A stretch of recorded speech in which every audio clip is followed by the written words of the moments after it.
The jungle was a very horrible place to live in.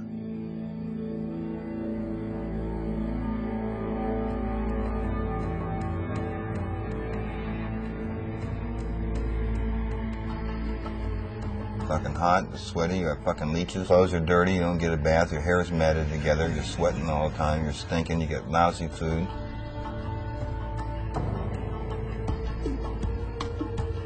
The terrain, the snakes, the cold, icy ground.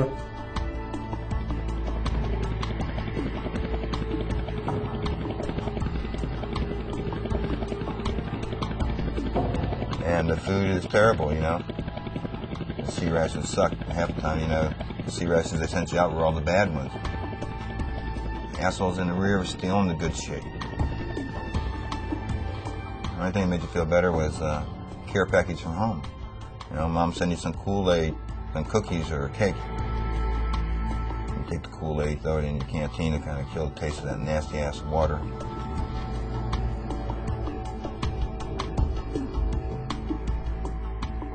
FNG. Fucking new guy.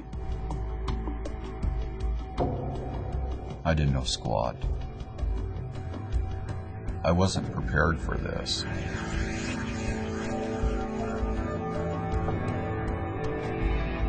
I was a fucking new guy. Very green lieutenant. Whenever the shooting would start, everybody would look at me. What do you want us to do? That was from square one. It's a different world. When you're brand new, you're just scared. It took me 3 or 4 firefights before I could function, before I could see the enemy, think about what I'm doing. We'd shoot back, but we didn't know what we were shooting at. All I know is these guys were there. They had dirty, nasty-looking boots and dirty, nasty-looking fatigues, and everything I had was nice and shiny. I looked at them as, if they're dirty and nasty, then they must have been here for a while. If they're green and shiny, then they must have just got here.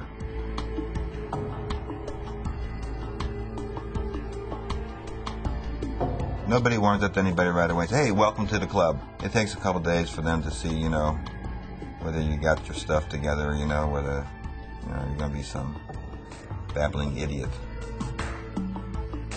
It was my first experience with combat, and it scared me. I made it to the wounded soldier. I just had a handful of dressings and bandages, and I realized then I didn't have enough. It was just overwhelming. I said, can we move him out of here? And about that time, there were some enemy rounds that rang out, pretty much answered my question.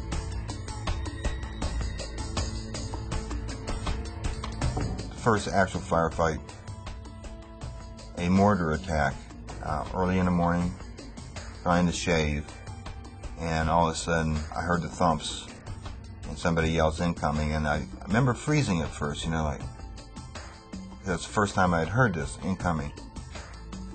But it was enough to open my eyes to the fact that there are people out there trying to kill us. There's somebody out there that wants to kill you, and he's going to do his best to get the job done. That changes your whole perspective about everything.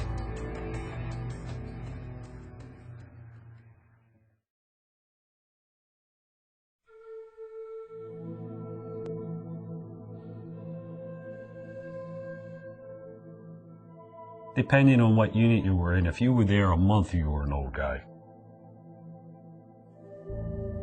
Everybody that came in to the brigade in the end of October was an old guy by the end of November, if they were still alive. Lurch had been there for a couple of years. You know, he'd been there since '65. The first firefight, yeah, I knew I was getting shot at, but it didn't really scare me. Like a building block of the 173rd, he was always there. Ernest Birch, we called him Lurch. It's just like a story. You know, it was happening, but you just didn't think it was happening. It was 1967 when I got there, so he was already there 2 years.